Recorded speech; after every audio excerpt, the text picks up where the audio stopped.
서울의 오래된 재건축 아파트와 지금 거주 중인 아파트까지 총 2채를 보유하고 있습니다. 재건축 아파트가 올해 진행이 안 되더니 최근에 드디어 관리처분 계획 인가가 났어요.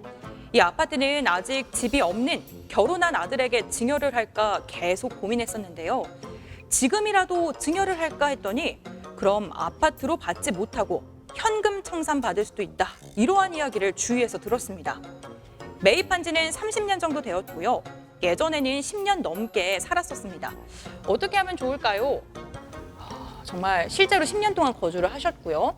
집값이 너무 많이 오르니까 그냥 뭐 증여를 할까 이러한 생각 주변에 요즘 정말 많이 하시는데 내 자식에게 물려준다. 말이 좀 그렇지만 이게 쉽지는 않는 문제더라고요. 정말 복잡하더라고요. 네.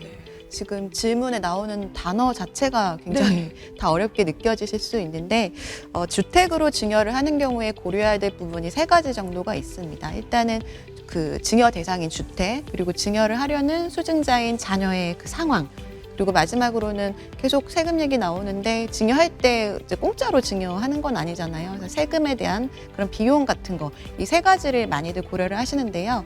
재건축 재개발 아파트는 그 중에서도 가장 중요한 게 이 3가지 외에 조합원의 자격이 승계가 되느냐 안 되느냐 하는 여부가 가장 중요하긴 합니다. 투기 과열지구 안에서 그 재건축 재개발 사업을 할 때는 조합원이 되지 못하는 경우를 사업 단계에 따라서 정해놓고 있어요.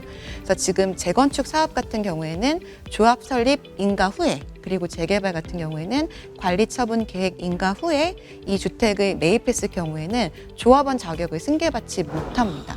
그럼 이 질문자분 같은 경우에는 지금 재건축을 바라보면서 30년 넘게 보유를 하신 건데 네. 만약에 증여하지 않고 처분하려고 하는데 이게 조합원 승계가 안 된다면 살려는 사람이 없을 것 같아요. 그래서 이런 선의의 피해자를 좀 막기 위해서 또 예외의 예외사항을 두고 있는 게 있는데요. 이런 경우에도 1세대 1주택자이면서 그러면서 이 주택을 10년 이상 소유하고 있고 5년 이상 거주했던 적이 있다면 이 주택을 양수받는 사람도 조합원 승계 자격이 이제 주어지는 경우가 있고요.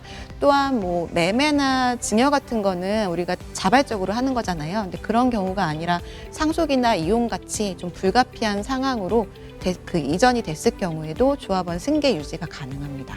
네, 질문자님은 그 예외 사항인 그 거주 기간 그리고 그 보유 기간을 다 충족시키긴 하는데 1세대 1주택이 아니라 아까 다주택자라고 하셨죠. 그렇게 되면은 지금 자녀에게 증여했을 때는 조합원 승계가 좀 어렵고요.